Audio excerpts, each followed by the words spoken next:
औरत का चेहरा देख करके पता लगाया जा सकता है कि वो पतिव्रता स्त्री है या बदचलन स्त्री है। हाँ दोस्तों, क्या ऐसा हो सकता है? बिल्कुल हो सकता है कि इंसान चेहरा देख करके उसके मन को पढ़ सकता है। मन पढ़ने के बाद उसे बता सकता है कि वो पतिव्रता है या वो बदचलन स्त्री है, या कोई इंसान पापी इंसान है या धर्मात्मा इंसान है, वो हमारे साथ में धोखा कर रहा है या हमें सच्चा प्यार करता है। आइए जानते हैं इस वीडियो में। यही बात भगवान नारायण ने माँ लक्ष्मी को समझाई थी। क्या समझाई थी? कि एक बार माँ लक्ष्मी ने प्रश्न किया था, प्रभु क्या ऐसा कभी हो सकता है कि एक इंसान दूसरे इंसान का चेहरा देख करके उसके मन को पढ़ सकता है और मन को पढ़ने के बाद उसके हाव भाव सब कुछ समझ सकता है? भगवान नारायण कहते हैं, लक्ष्मी हाँ बिल्कुल समझ सकता है, लेकिन उसके लिए ये 3 काम करना बहुत ज़रूरी होगा।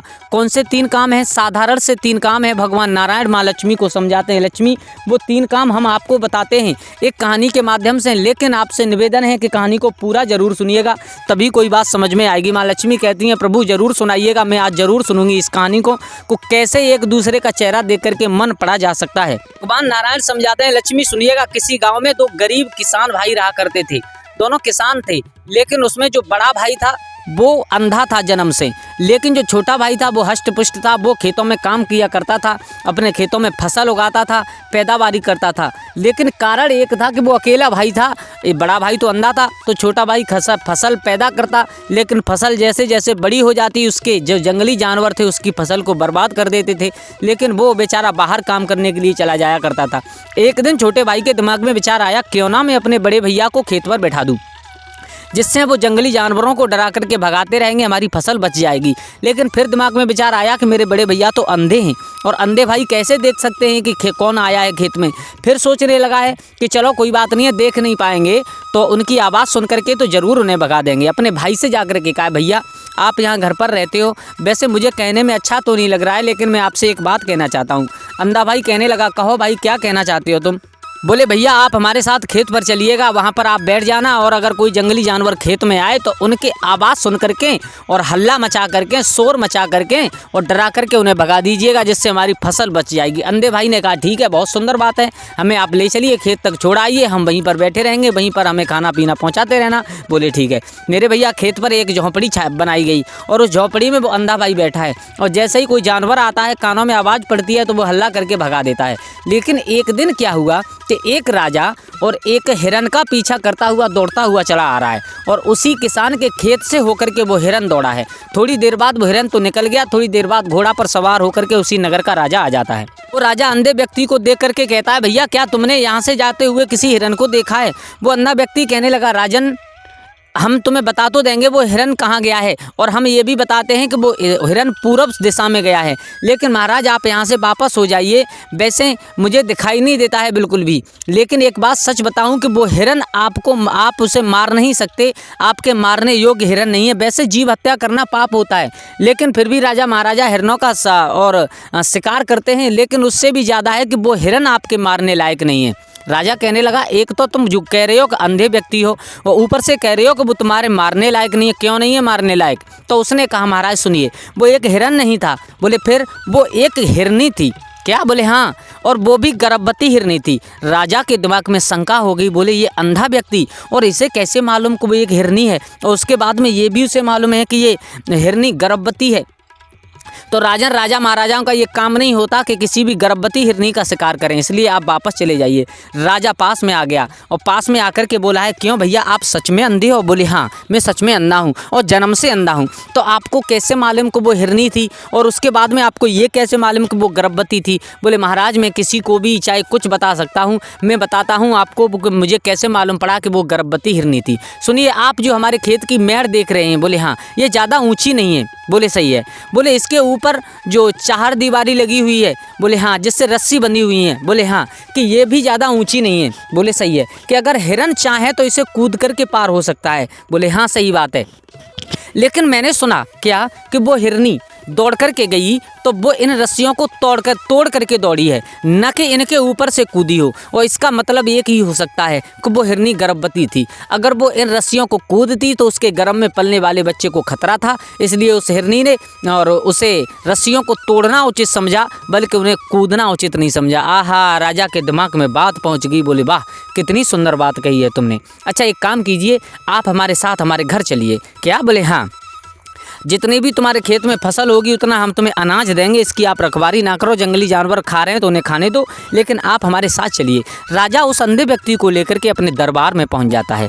दोस्तों कहानी आगे बढ़ाते हैं, उससे पहले आपसे निवेदन एक है कि अगर आप हमारे गजब ज्ञान यूट्यूब चैनल पर नए दर्शक मेहमान बंधु बनकर के आए हैं तो प्लीज़ हमारे चैनल को सब्सक्राइब करें और हो सके तो कमेंट बॉक्स में जय माँ लक्ष्मी जरूर लिखें। माँ लक्ष्मी से प्रार्थना करूंगा कि जो भाई चैनल को सब्सक्राइब करे उसके घर में धनमाल की कभी कमी ना हो। तो आ जाओ, अब का समय ज़्यादा बर्बाद ना करते हुए गौर करते हैं कहानी की तरफ। जब राजा उस अंधे व्यक्ति को अपने दरबार में लेकर के जाता है, अंधे भाई हम आपसे एक बात पूछना चाहते हैं, क्या आप उसका उत्तर हमें सच सच दोगे? बोले हाँ बिल्कुल सच दूंगा। आप मेरी पत्नी का चेहरा देख करके आप मेरी पत्नी के बारे में बताइए कि वो पतिव्रता स्त्री है या हमें धोखा दे रही है या बदचलन स्त्री है। अंधा व्यक्ति कहने लगा, बोले महाराज क्यों पागल हो रहे हो, इतने दिन से आपका परिवार अच्छा चल रहा है तो अब क्यों हंसते खेलते परिवार में दरार पैदा करना चाहते हो पति पत्नी के बीच में? बोले नहीं, आपको हम मुंह मांगा इनाम देंगे, बस आप ये बता दीजिए कि मेरी पत्नी पतिव्रता है या बदचलन है।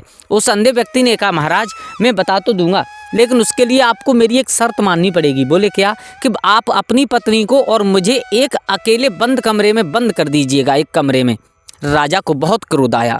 राजा विचार करने लगा, इस अंधे व्यक्ति की इतनी हिम्मत कि मेरी रानी को लेकर के कमरे में अकेला बंद होगा। फिर राजा विचार करने लगा है, चलो कोई बात नहीं है, कर देते हैं बंद, कोई बात नहीं है, मालूम पड़ेगा कि हाँ ये सच बताएगा या नहीं। लेकिन अंधे व्यक्ति से कहा, अगर तुमने झूठ कहा तो ध्यान रखना हम तुम्हें फांसी लगवा देंगे। उसने कहा महाराज हमें बेशक फांसी लगवा दीजिए, मैं आपकी पत्नी को छू करके बता सकता हूँ कि वो पतिव्रता स्त्री है या वो आपको धोखा दे रही है या बदचलन स्त्री है। महाराज ने कहा ठीक है ऐसा ही होगा। महाराज ने उस अंधे व्यक्ति को और अपनी रानी से कहा है कि आप एक कमरे में बंद हो जाइए थोड़ी देर के लिए। महारानी ने महाराज का कहना माना और एक कमरे में उस अंधे व्यक्ति को बिठाया गया और उसी में महाराज ने अपनी महारानी को भिजवा दिया है। और जब कमरे में अंदर गए, रानी ने अंदर से जो किवाड़ थे यानी जो गेट था उसके गेट को बंद किया है अंदर से और उसमें जो कुंडी थी वो कुंडी लगाई है।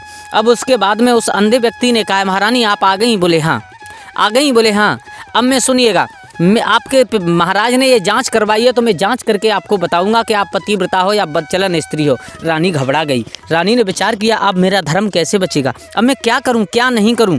व्यक्ति ने कहा महारानी मैं आपके शरीर को छूना चाहता हूँ। क्या? बोले हाँ मैं आपके शरीर को छू करके ही बता सकता हूँ कि आप बदचलन हो या पतिव्रता स्त्री हो। आहा, रानी ने जब इतनी बात सुनी इतना क्रोध आया कि उस अंधे व्यक्ति को पीटने लगी हैं, बुरी तरीक़ा से बेरहमी से पीटने लगी हैं। कभी लात मारती हैं, कभी घूंसा मारती हैं, कभी उठा करके दीवार में मार देती है। रानी बहुत बुरी तरह से पीटती है। उस अंधे व्यक्ति ने जैसे तैसे दौड़ करके अपनी जान बचाई और निकल करके बाहर आया।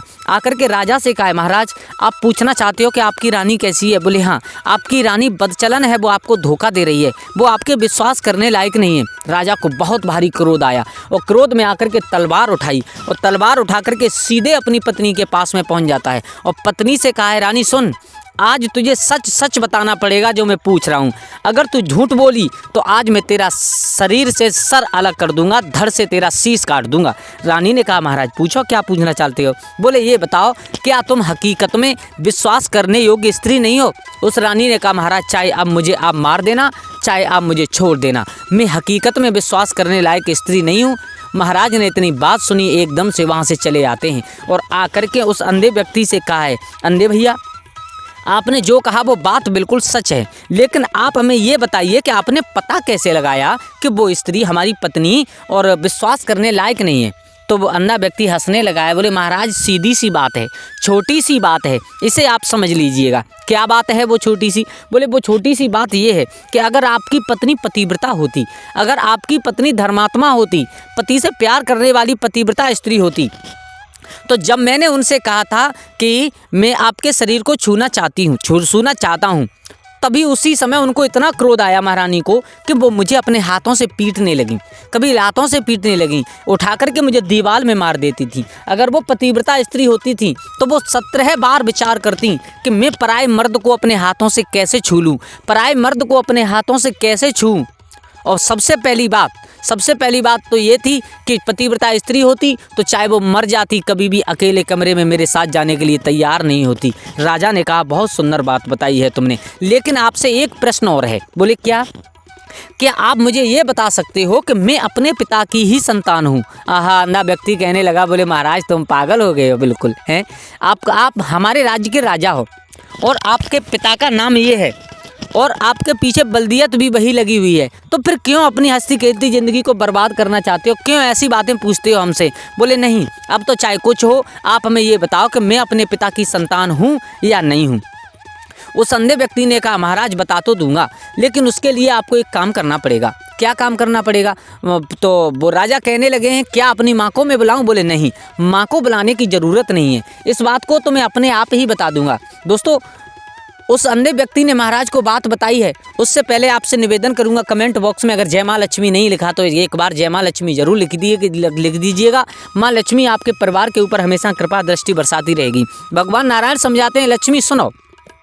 अब उस अंधे व्यक्ति ने कहा महाराज ये बात 101% सही है, ये बात 100% सही, 101% सही है कि आप अपने पिता की ही संतान हो, लेकिन आपके ऊपर एक कंजूस सेठ का छाया पड़ा हुआ है। क्या? बोले हाँ। राजा बहुत खुश हो जाता है और खुश होकर के सीधा अपनी माँ के पास में पहुँचता है और अपनी माँ से कहता है माँ मुझे केवल एक बात बता दो। क्या? बोले मुझे केवल ये बता दो कि मैं क्या अपने पिता की संतान हूँ? तो माँ ने कहा बेटा आज तू कैसा सवाल कर रहा है? बोले हाँ माँ मैं सच कर रहा हूँ, अगर तुम नहीं बताओगी तो मैं आज तुम्हारे ही आंखों के सामने अपनी आत्महत्या कर लूँगा। माँ कहने लगी बेटा मरने की ज़रूरत नहीं है, मैं तुझे सच बताती हूँ कि तू हकीकत में अपने पिता की संतान है, लेकिन तेरे ऊपर एक कंजूस सेठ का छाया पड़ा हुआ है। क्या? बोले हाँ कि मैं एक दिन स्नान ध्यान करने का, तू मेरे गर्भ में था, स्नान ध्यान करने के बाद मैं छत पर खड़ी थी तो वहाँ से एक कंजूस सेठ निकल करके गया था, तो उसकी छाया तेरे उस सेठ के बारे में मैं विचार करने लगी तो उसकी छाया तेरे ऊपर पड़ गई।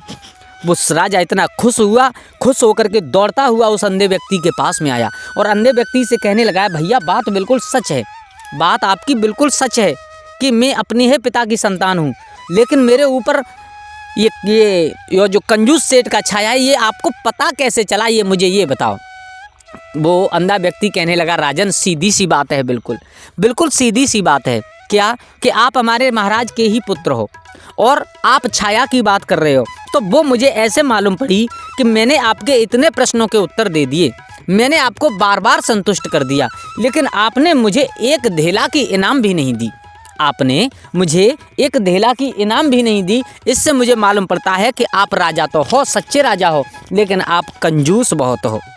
राजा को बहुत हंसी आती है और बहुत हंसी आने के बाद राजा कहता है कि हम आपको इनाम भी देंगे, आपको माला माल आज कर देंगे, लेकिन आप हमें वो 3 बातें बताइएगा। वो 3 बातें कौन सी होती हैं जिससे सामने वाले का मन पढ़ा जा सकता है, सामने वाले का और मन के विचार समझे जा सकते हैं। भगवान नारायण कहते हैं लक्ष्मी अब मैं आपको बताता हूँ वो 3 कौन सी बातें होती हैं। उन 3 बातों को ध्यान में रखते हुए हम दूसरे के और मन को पढ़ सकते हैं। आइए बताते हैं। सबसे पहली बात तो ये होती है कि अगर हम किसी से बात कर रहे हैं तो उसकी आंखों में सबसे पहले झांकना चाहिए। आंखें बोलती नहीं है, लेकिन आंखें बताती ज़रूर हैं। आंखें बताने का मतलब ये होता है अगर कोई इंसान आपसे नज़र झुका कर के बात कर रहा है तो इसका मतलब वो आपसे शर्मिंदगी महसूस कर रहा है। और दूसरा एक भौं का इशारा होता है। भौं का इशारा क्या होता है? जो आंख के ऊपर बाल होते हैं उनका इशारा होता है। क्या इशारा होता है? उनका इशारा ये होता है सबसे पहला तो कि अगर कोई दूसरी, तुम सामने खड़े हो, तुमसे बात कर रहा है, अगर कोई दूसरी दिशा में देख करके और अपनी भौं नीचे के लिए सिकोड़ता है तो समझ लेना वो इंसान कुछ सोच रहा है। और अगर वो ऊपर की तरफ आंखें फाड़ करके देख रहा है और अपनी भौं ऊपर के लिए समेट रहा है तो समझ लेना कि वो इंसान किसी चिंता में फंसा हुआ है, आश्चर्यजनक बात सोच रहा है। दोस्तों, इस कहानी से हमें यही सीखने के लिए मिलता है कि से अंधे होते हैं उनके अंदर एक प्राकृतिक गुण हुआ करता है। तो दोस्तों, ये बातें ध्यान रख करके हम किसी के मन को पढ़ सकते हैं। अगर कहानी आपको अच्छी लगी हो तो प्लीज़ हमारे चैनल को सब्सक्राइब करें। धन्यवाद।